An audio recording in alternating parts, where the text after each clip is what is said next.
ভারত পাকিস্তান সংঘাতের পর এবার আন্তর্জাতিক অস্ত্র বাজারে নতুন আলোচনায় কেন্দ্রে উঠে এসেছে চীনের যুদ্ধ বিমান জে-10সি।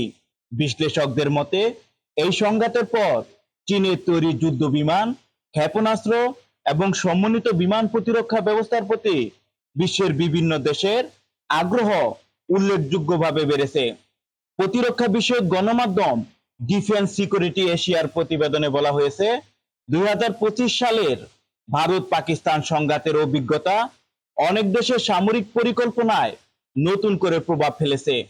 বিশেষ করে পাকিস্তানে ব্যবহৃত চীনা প্রযুক্তির যুদ্ধ বিমান নিয়ে যে আলোচনা তৈরি হয়েছে তা আন্তর্জাতিক বাজারে চীনের প্রতিরক্ষা শিল্পকে আরো শক্তিশালী অবস্থানে নিয়ে যাচ্ছে।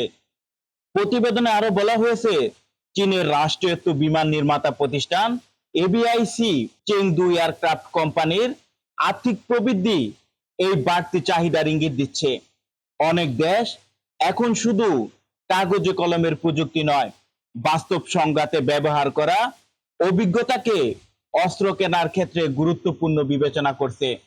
বিশ্লেষকদের মতে বর্তমানে আকাশ যুদ্ধে দূরপাল্লার ক্ষেপণাস্ত্র ব্যবহার এবং চোখের সীমার বাইরে থেকে আঘাত হানার সক্ষমতা যুদ্ধ বিমান নির্বাচনে অন্যতম প্রধান মানদণ্ড হয়ে উঠেছে। এই কারণে তুলনামূলকভাবে কম খরচে আধুনিক প্রযুক্তি সরবরাহ করতে পারায় চীনা যুদ্ধ বিমান অনেক দেশের কাছে আকর্ষণীয় বিকল্প হিসেবে দেখা দিচ্ছে।